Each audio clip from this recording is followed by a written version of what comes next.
Welcome, everybody, to our May edition of the ABA Engineering Webinar. These webinars we present each month are actually produced by the Engineering Academy here at the Alabama Broadcast Association and in association with the Georgia and the South Carolina Broadcast Association joins us in putting these things together. The Engineering Services Division of the ABA has a number of different things that we actually produce. We have a nice little brochure. Come to the convention this in August. You can get a copy of those. But we handle the actually classes that we have every year. Our next engineering class will actually be the radio class, which will be on the week of September 12th. And our television class will be the week of October the 3rd. So if you're interested in attending any of our classes, just go to the ABA website at al-ba.com and click on Engineering Academy and you'll see all the information there. The underwriter for all of the activities that we do is actually Max Connect Group. If you have not visited them in any time soon, you need to do that and check out this unit that they have that actually uses a dedicated IP circuit to do remotes or backup STLs. Just visit them at maxconnect.com, and that's spelled a little different, MAXXKONNECT. So make sure that you check them out, and we appreciate their participation. Our co-host, I'm not sure if he's with us today. John, are you with us today? I don't think so. John was busy doing something. He said he was going to be working, so I'm not sure exactly what that means, but he'll probably join us during the program.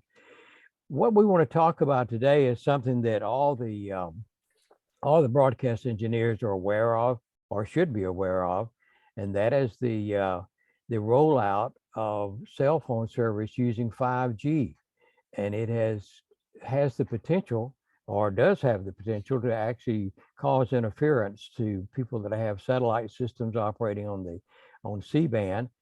And there's a lot of work going on to help alleviate that problem with the stations and their satellite coverage. We've asked our good friend Mark Johnson, who's with Link Up Communications based out of Panama City, Florida. He's probably sitting on the beach somewhere today with his feet propped up with a mint julep. But we asked him to be with us today, and I guess to begin with, Mark, let's sort of talk a little bit about how we got to where we are today, and what's going on to help alleviate the problem that stations are having. Well, hey Larry, it's good to be here. Appreciate the opportunity. Kind of how we got here is, if we go back around 2015, different broadband wireless groups had the idea of going to a next generation of bandwidth. They wanted to increase their throughput for cell phones, able to do more videos, more content, grand ideas of, connecting all your appliances in your house to the internet, and then also connecting, autonomous vehicles. And so they sold the government on this idea of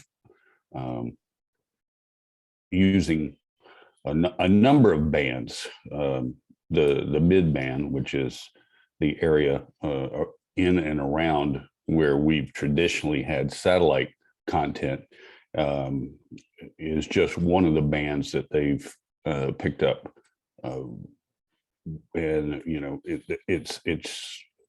it goes all the way up into the 30 gig range that they're using for point to points and stuff like that. But the major part that they wanted was the mid band, and they used the concept of competing with other countries is the impetus to move quickly. We have to do this before other countries do this.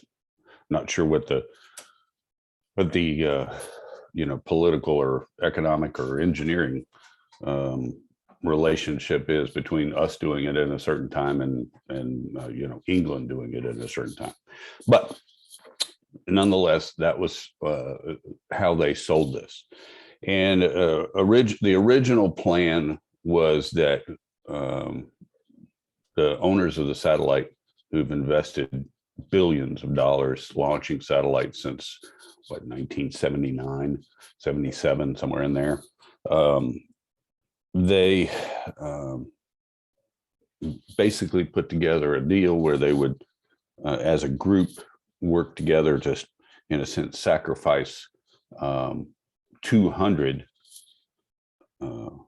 megahertz out of the 500 megahertz that is set aside for satellite content, and we've used since, like I said, the late 70s, and that is 3.7 gig to 4.2.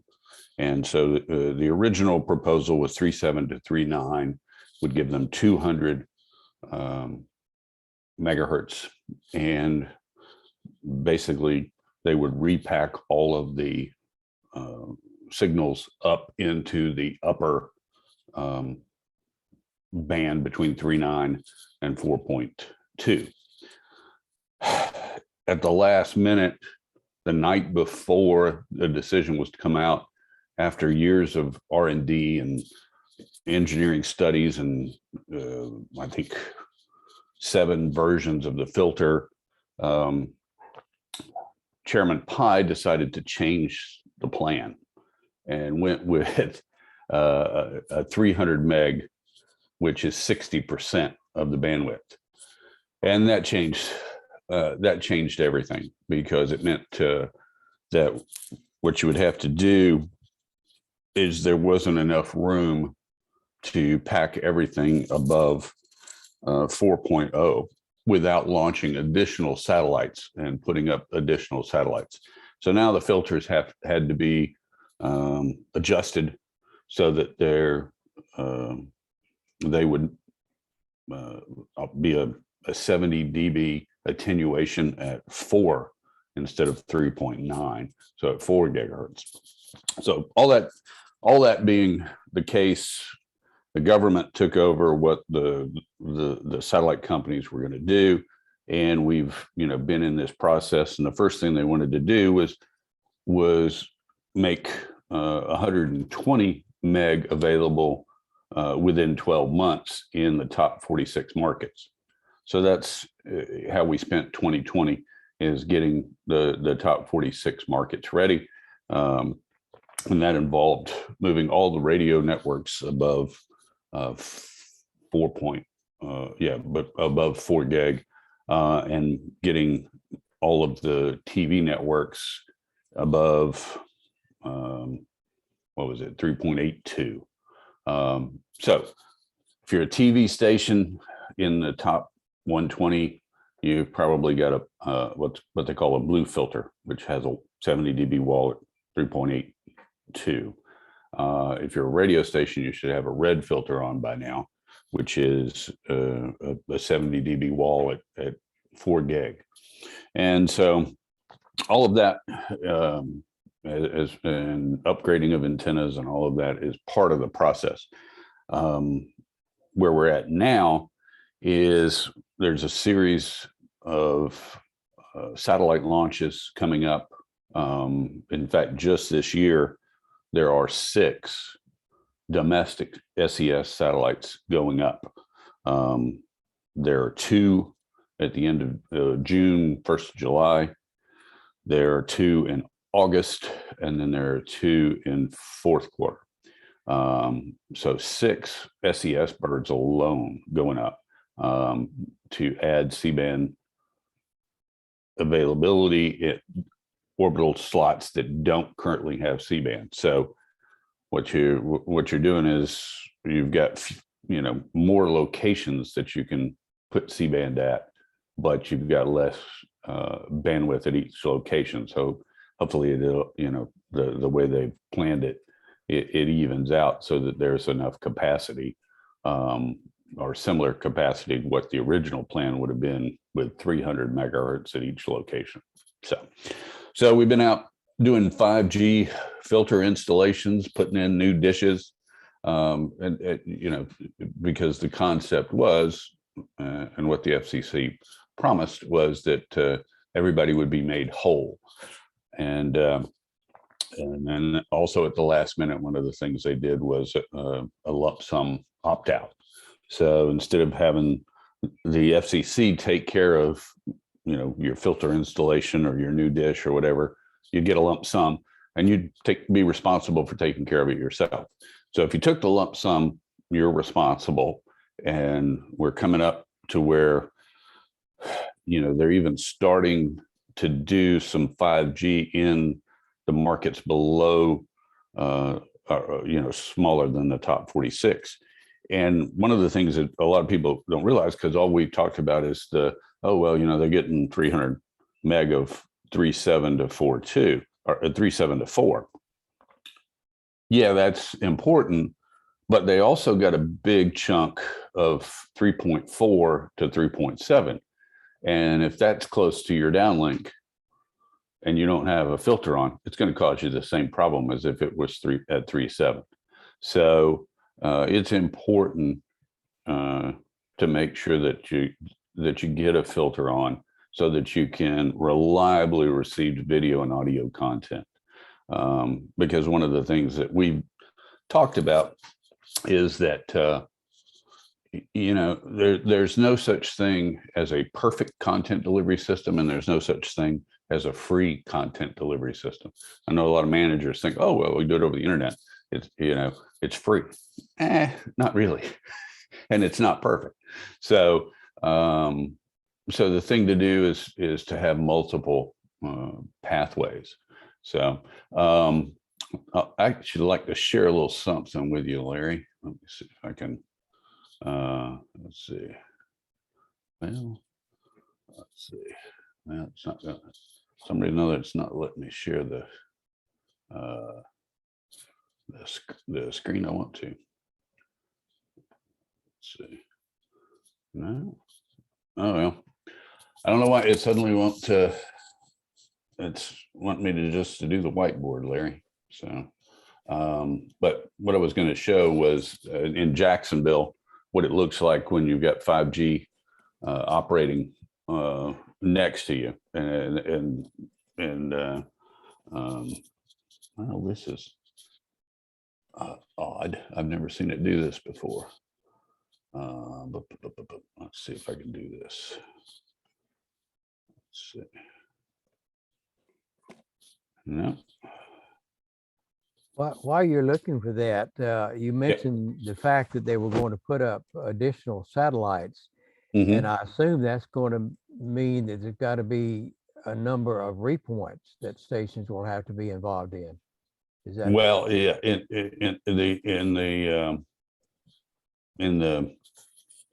the television arena, there are going to be a lot of repoints, and those are going to come up once these satellites are in place. So that's why 2023 is a critical year for television, because that's when 5G will start taking over that 3.82 to 4 at the end of that year, at the end of 2023. So let's say this, let's say that you're taking MeTV, for example, and MeTV right now, it might be below 4 gig on, the satellite it's on. Let's say it's on G16. Well, it's got to go above 4 by the end of 2023. So maybe they're going to have a new satellite at a new location, and that's where they're going to move MeTV maybe. That's just an example. I don't know specifically the plan for MeTV, but as an example, that could be the type of situation, or a news organization might be below 4 right now, and it's going to be at some point after the launches that you'll have to move, and most of that will be in 2023. So if you're a radio station and you were waiting to have somebody put your filter in or buy a filter or something until the last minute, which would be 2023, there's a couple of negatives to that. The first one is you're going to be in a time frame where they may be already testing in your market. You and I've seen that there's testing going on in Montgomery, Right. in that area below 3.7. So you could be affected by that tomorrow, and unless you happen to have an engineer or somebody who's watching the FCC experimental approvals, you might not even know that's coming. The other thing is, people are going to be so busy putting putting blue filters in place of the red filters at the TV station. People are going to be so busy doing that in 2023 and moving dishes that you may have a hard time finding somebody.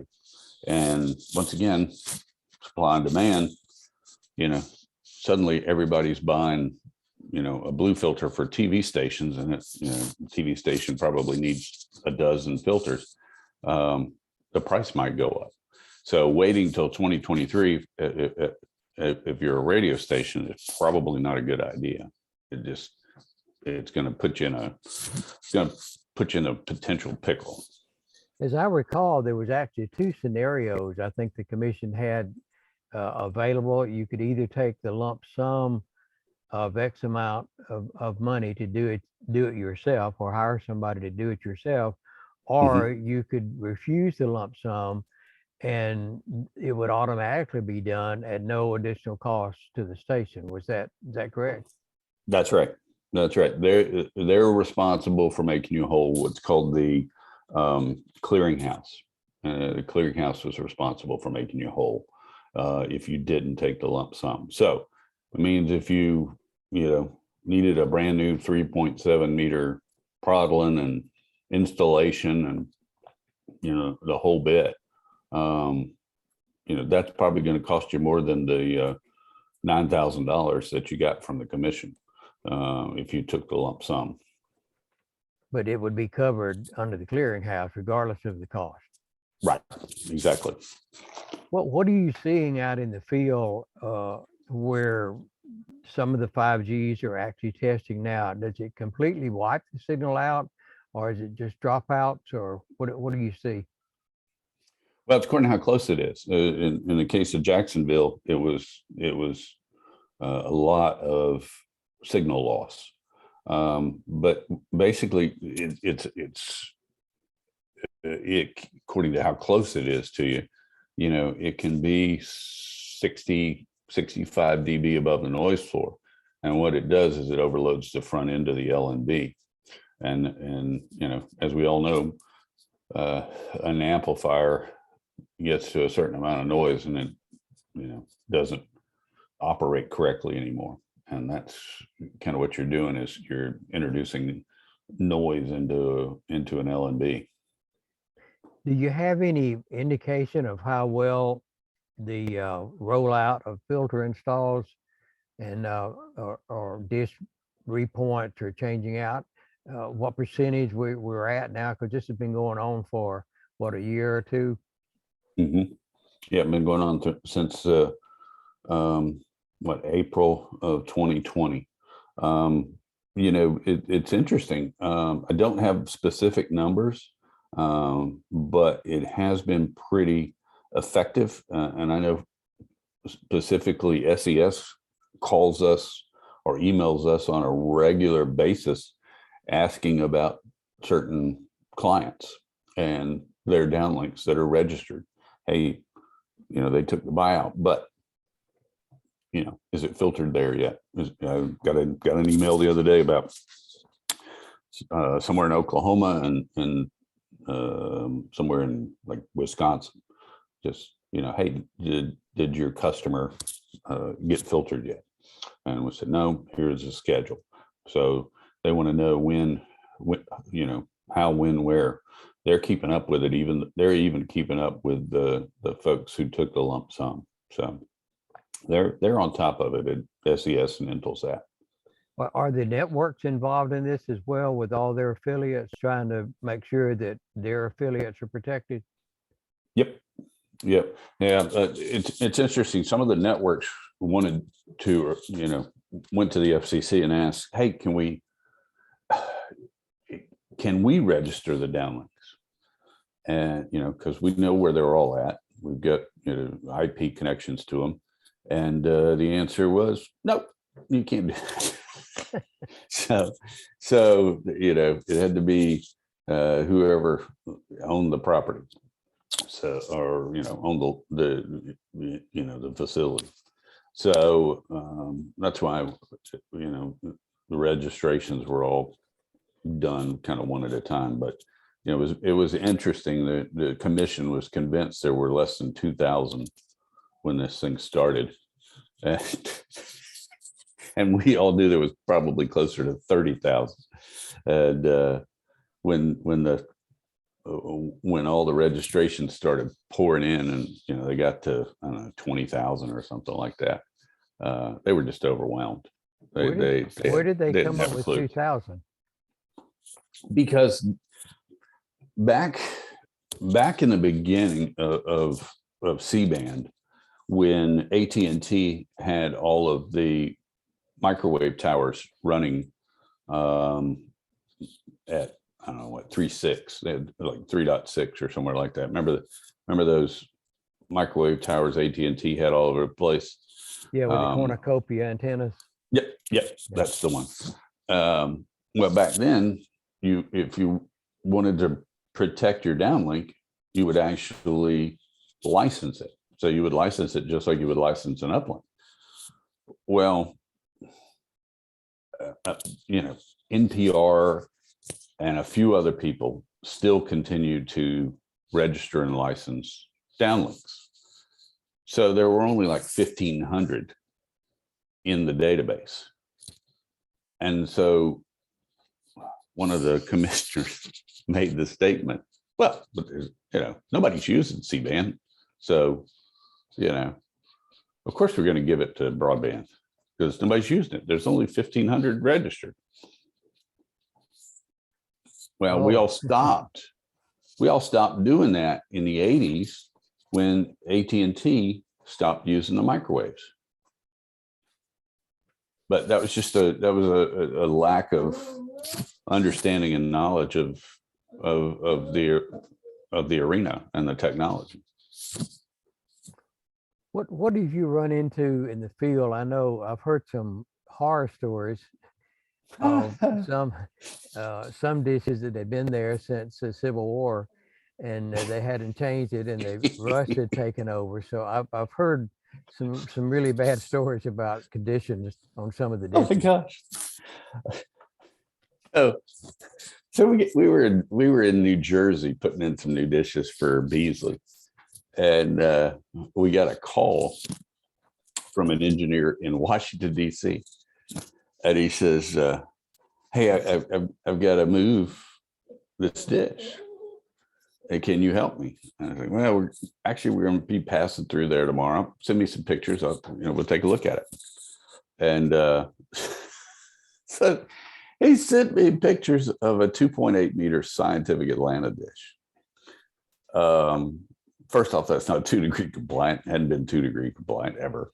And it was probably installed in, that's the first dish I ever installed in 1983. So it's probably dates back to 83 or 84 years, 84. We got there, and this dish has a long piece of all thread that is the elevation adjustment, and it was rusted solid. I got 2 big guys working with me, and they yanked on it, used PBF blaster, the whole bit.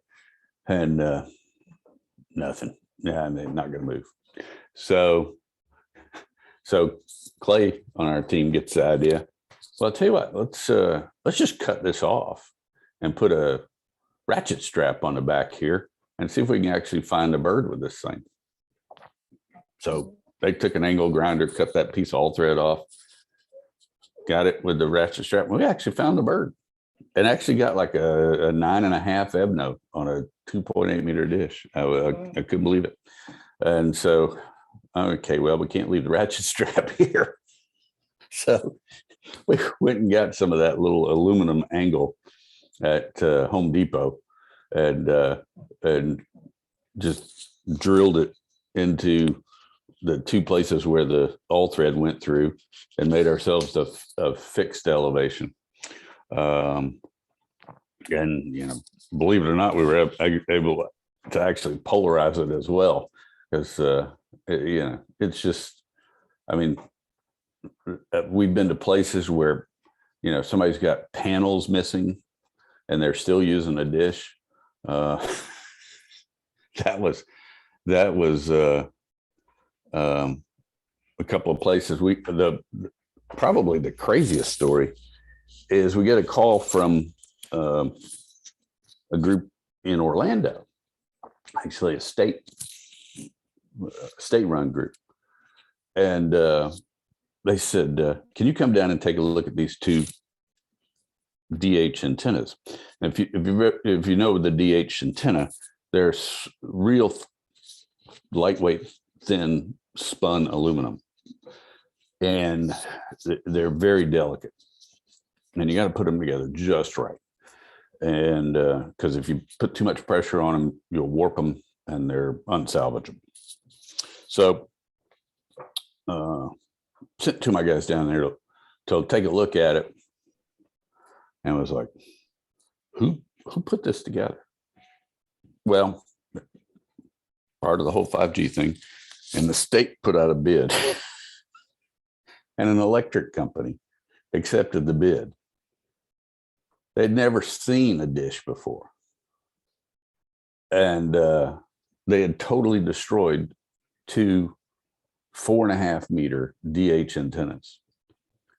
And I mean, we're talking about $20,000 worth of equipment. And,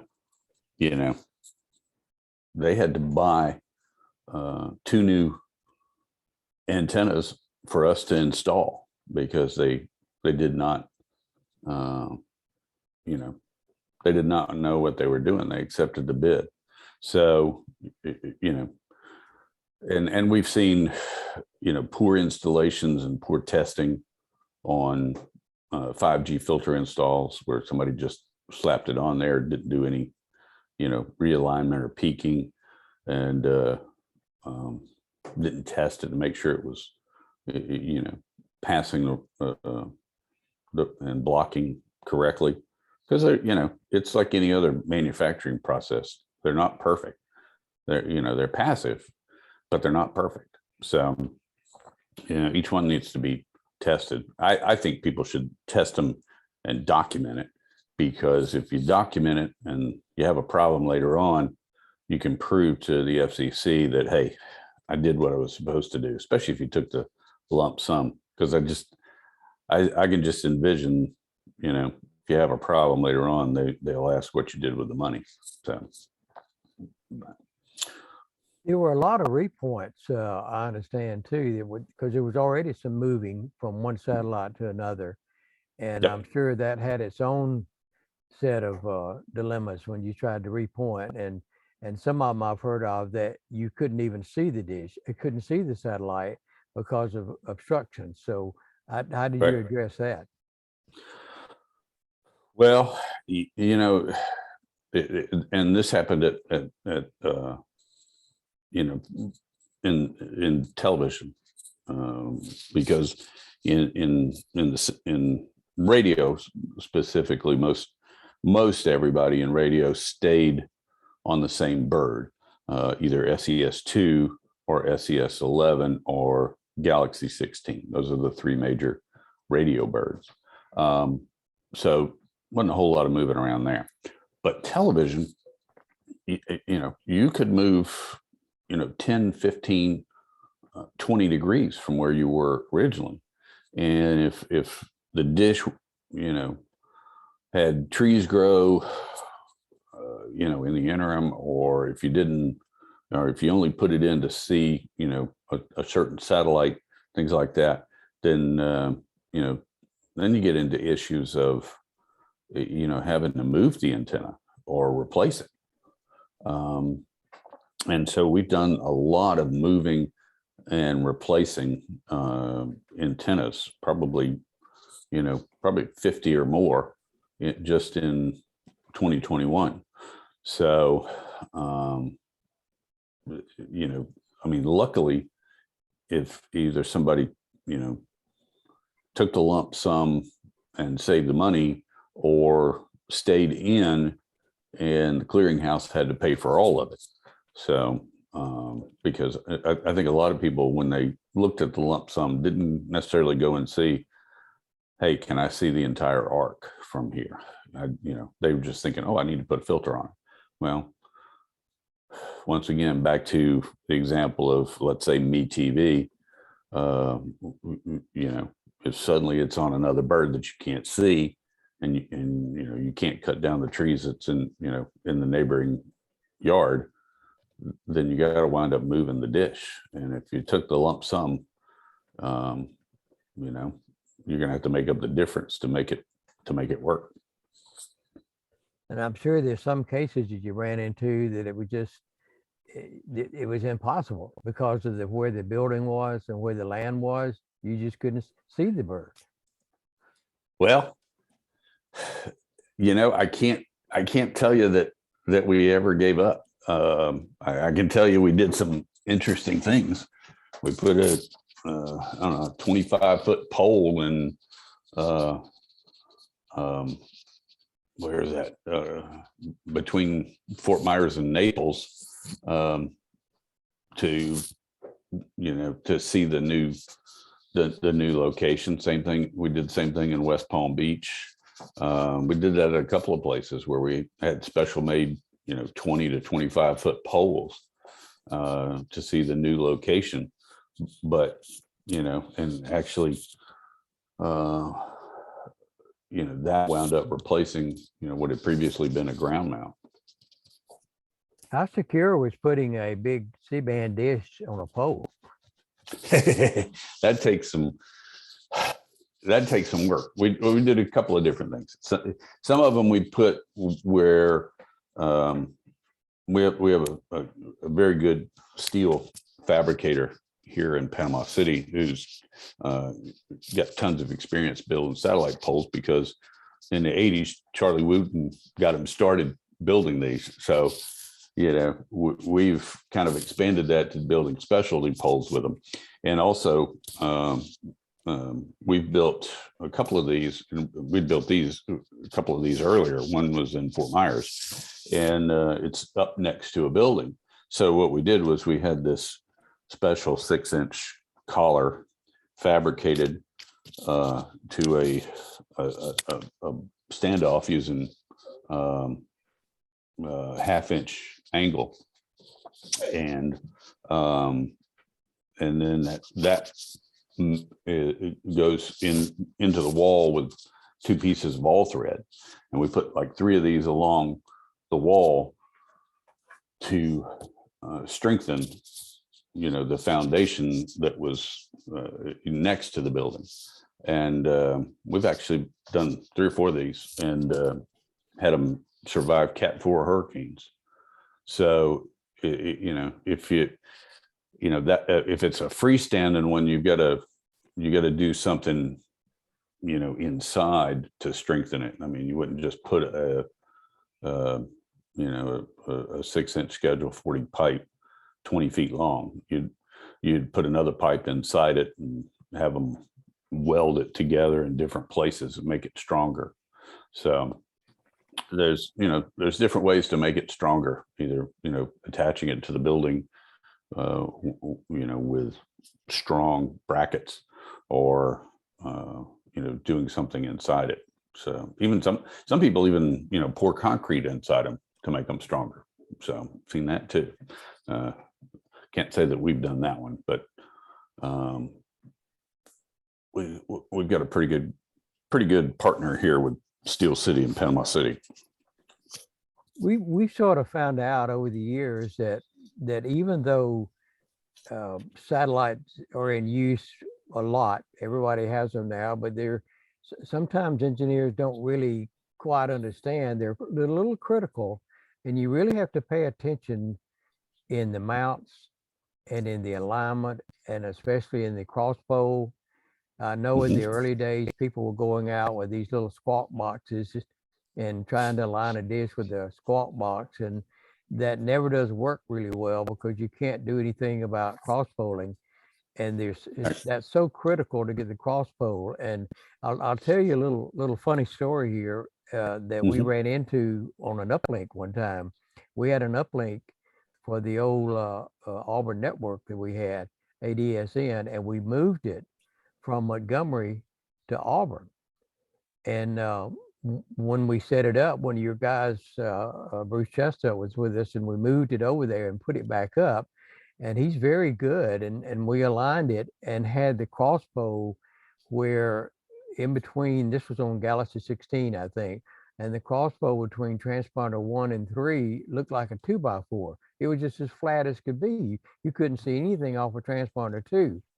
We called NPR at the time and was ready to come up, turn the power on.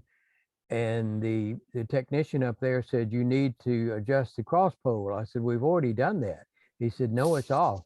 So we adjusted it, and he said, whoa, right there, that's perfect. And we looked back at the dish, we looked at the analyzer, and it had all kind of ripples on it. I said, well, it looked better before we adjusted it than after. He said, well, yeah, because you're looking at one of the antennas coming from the satellite. We're looking at the one coming from me to the dish satellite. You're looking at the one coming from the satellite to the downlink. So there's things like that you'll run into. Now on a receive only, that's not a problem. But if you're dealing with an uplink, which a lot of stations have uplinks as well, you have to. And I felt like a doofus, when he said, the satellite has two different antennas. It has a receive antenna, and it also has a transmit antenna. We were looking at the transmit antenna alignment, not the receive. So Yep.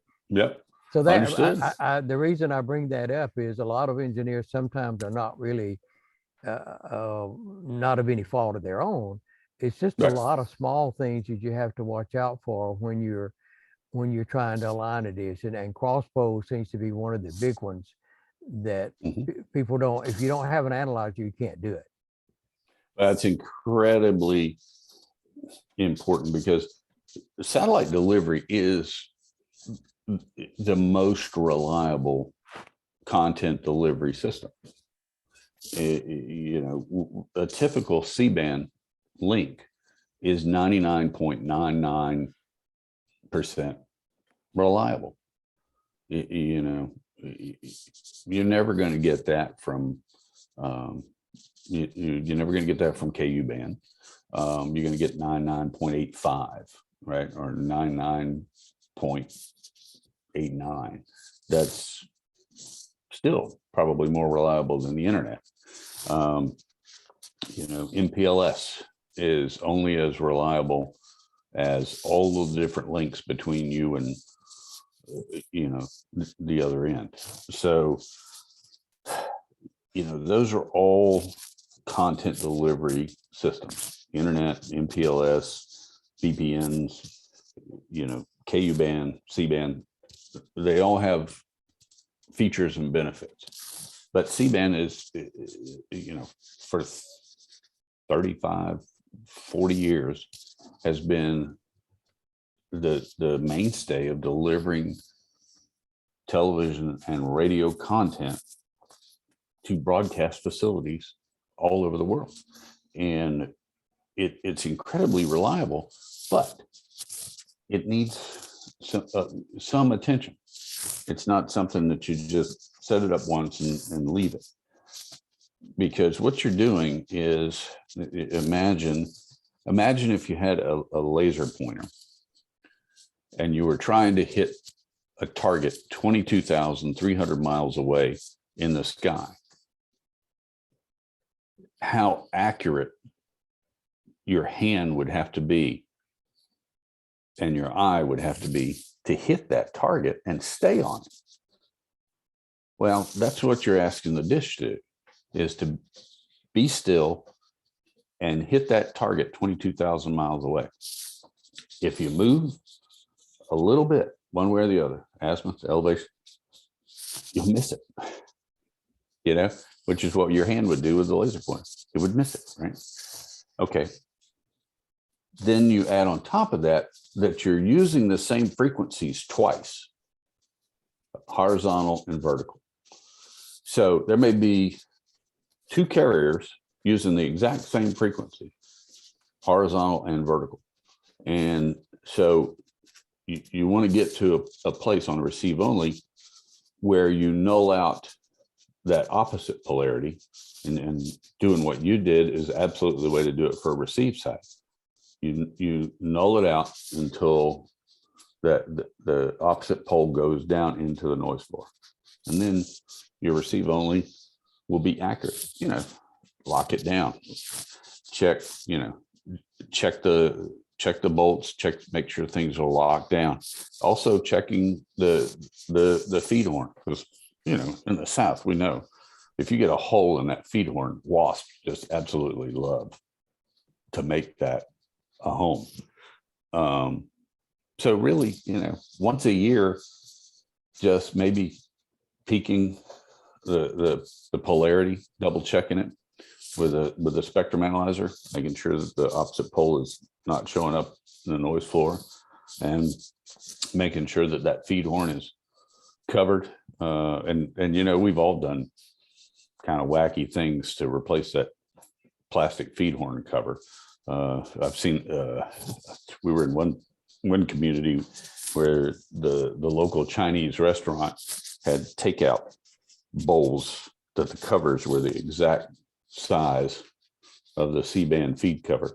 And so one of the local contract engineers would save those covers and use them to replace his clients' feed covers whenever they'd get lost. I mean, some people have used coffee can tops. It's all kind of stuff. But, you know, it just needs to be something that will allow, you know, that 4 gig to pass. I tell you one other thing I ran into, and we talk about this in our classes that we teach when we're covering our satellites, is that, and I didn't know this till we started putting together the study guides for the classes, but these satellites, they're sitting in a parking space 2 degrees apart, and they wobble. They don't stay right in the center of their parking place because of the gravitational pull of the sun, of the moon, and the earth. They will wobble. And when you start to put in a new dish or realign your dish, there's actually I know there's a phone number you can call, and I think there's a website you can go to, and you can find, once these satellites start to wobble and they get down maybe in the corner of their parking space, you don't want to align your dish when it's down in the corner of the parking space. So you can call this number and tell them you're the bird that you're looking at, and they'll tell you when they're going to fire the jets, I suppose, and put it back in the center of the box. Because the problem would be if it wobbles down to the bottom left corner, and you align your dish when it's sitting down there, and it wobbles all the way up to the north upper corner, then you're going to lose the signal. So that's something I've seen that. People need to be aware of that. Yeah, they actually typically to compensate and keep them in place, they actually fly them in a figure 8 within that box. So that's that wobble you see, where they'll, you know, 1 minute they're over here, you know, the next day they're over here. And once a day, there is a center of box. And typically you can go on the internet and search, you know, whatever the bird is, Galaxy 16 center of box.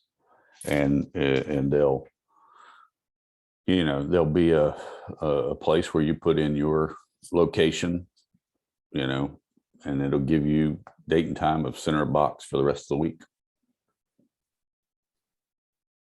And that's something that's real critical. If you adjust it while it's off to one side, you can compromise your signal to noise as it goes back and forth. Well, let's talk about now the stations that I know that a lot of them have had filters installed, new dishes put in, repoints and all, but I assume there's still a bucket load of stations that have done nothing. They're sitting there with just their dish like they've had it for 10 years. Right. What is your suggestion to these people, and how fast should they move in getting this corrected? Well, if this year would be a really good plan, probably for anybody in a top 100 market, maybe a top 150 market, because they're going to start testing. AT&T and Verizon are going to start testing some 3.5 to 3.7 5G in a lot of markets. And, like we talked about, we've seen that in Montgomery already. So, you want to go ahead and get a filter. If you're a TV station, go ahead and get the red filter. And I would go ahead and buy the red and the blue, because, once whatever your content is gets moved to the satellite that it's going to be on and is above 4, then you want to go ahead and switch from the red filter to the blue filter. If you're a radio station, you don't need to worry about the red filter. You just go straight to the blue filter. And, I would do that now, before the clearinghouse and some of the large groups just start flooding TV stations with blue filters. There could be tons and tons of installs in 2023 at TV stations, because that's when once these birds get launched this year, next year is going to be a busy time with the blue.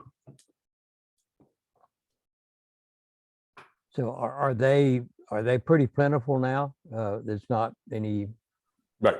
Not especially like right now. Not like baby formulas. You can actually get the filters. I hate to laugh at that, but yeah, I mean, we've actually been kind of stocking up a little bit on blue filters, because we don't know what next year is going to be like. Like I said, I mean, with 6 birds being launched in the next 6 months just for SES alone, that's a lot of dish moves and a lot of blue filters at the end of the year. So that'll start going in. So yeah, now's a good time to get them. Let's switch gears right quick. Like your company's expanding, I understand, and you just recently acquired a major satellite distribution control center out in Colorado. You might want to talk about that a little bit and what your plans are with that. Yeah, thanks, Larry. Yeah, we actually bought the assets of our major competitor, which was Orbital Media Networks, which had previously bought what had been Clear Channel satellite services. So Clear Channel had built a facility there about, I don't know, probably 12, 15 years ago, something like that. And it's a full service teleport, broadcast, content delivery system, fiber coming in there. I think the building was originally built by AT&T. Clear Channel picked it up from AT&T. So it's built like an AT&T facility, 750 kilowatt generator, diesel generator, battery backup, multiple uplinks, SES-11, SES-2, SES-3. We'll be adding some more, but one of the reasons that Denver is so full of teleports, it's got the Denver teleport, it's got Dish, it's got Comcast, it's got Westwood One, all of these facilities there, is because because of the location along the arc and the elevation, it can see both birds that cover the East Coast and the West Coast, as well as the Atlantic and the Pacific.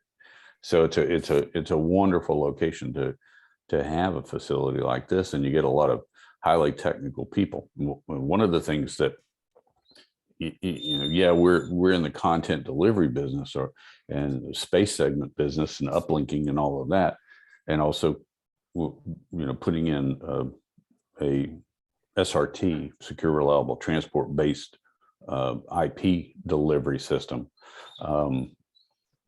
We're also going to add NOC services.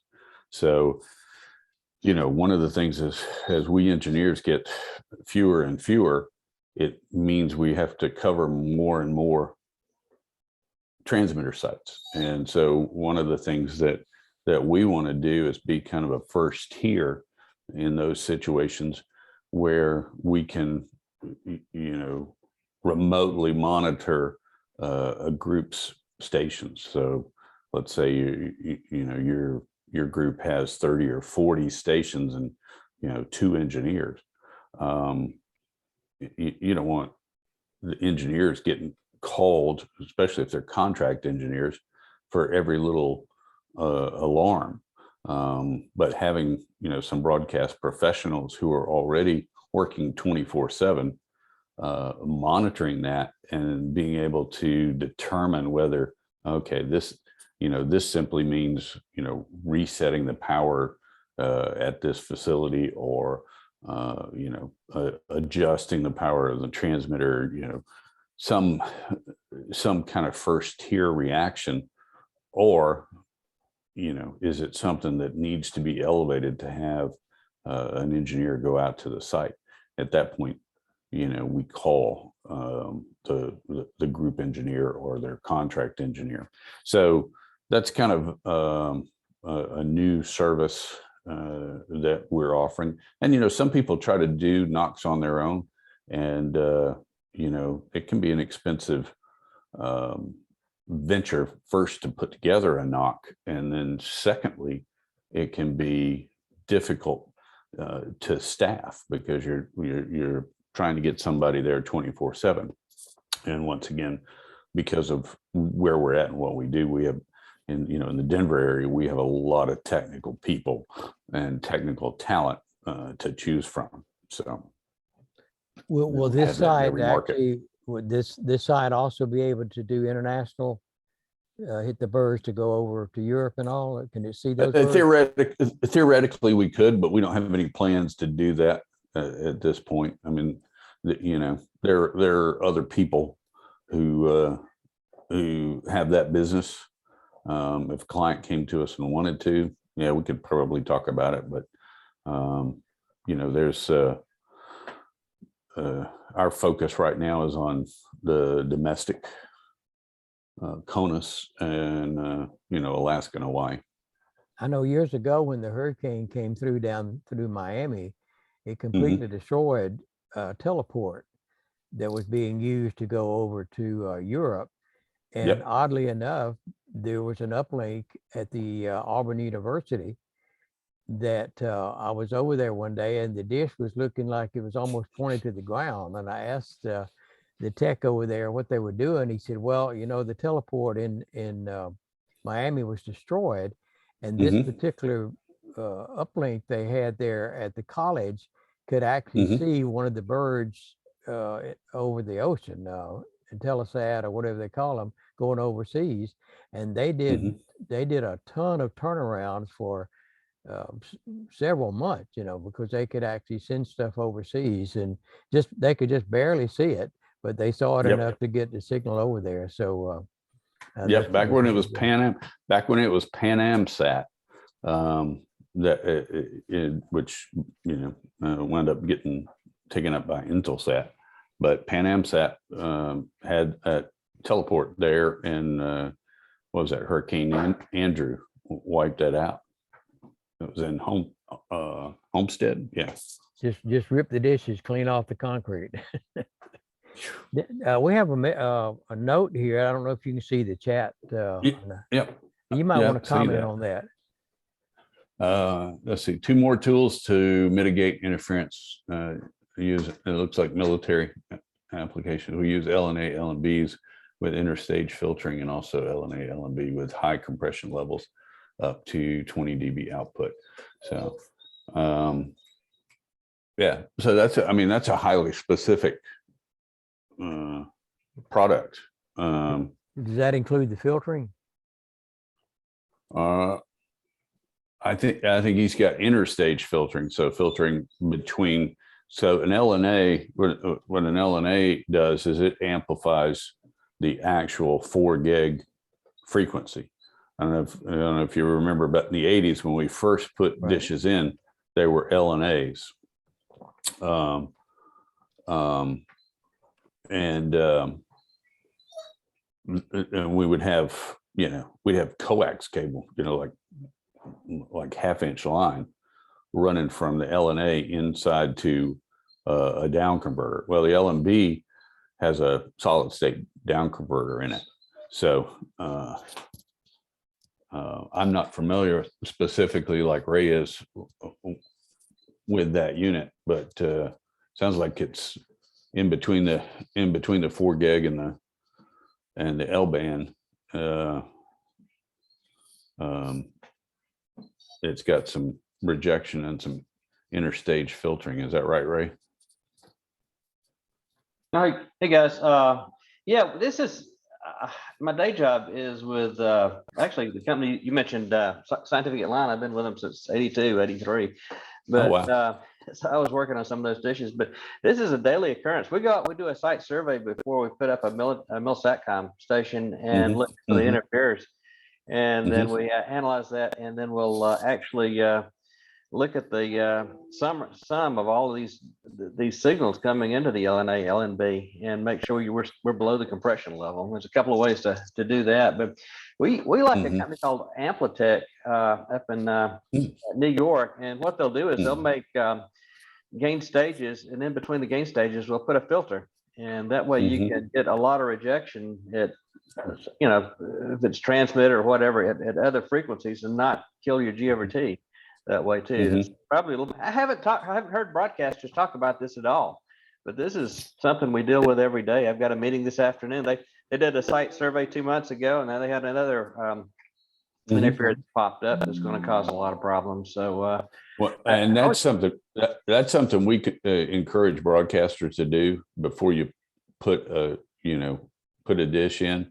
Have a site survey done, and a site survey that involves, just like what Ray's talking about here, take an LNA, and we actually have a cone, an amplifier cone that would sit on a tripod and runs to an LNA, and then runs directly at the 4 gig into a spectrum analyzer, so that we can actually see the 4 gig on a spec an and do a sweep at parallel to the ground, and then at different angles in a complete circle. And you do that just like Ray's talking about, so that you get the right filtering, because just because you don't see anything around doesn't mean that there's not something a microwave or something going on in the area that's using 3.5 or a WiMAX.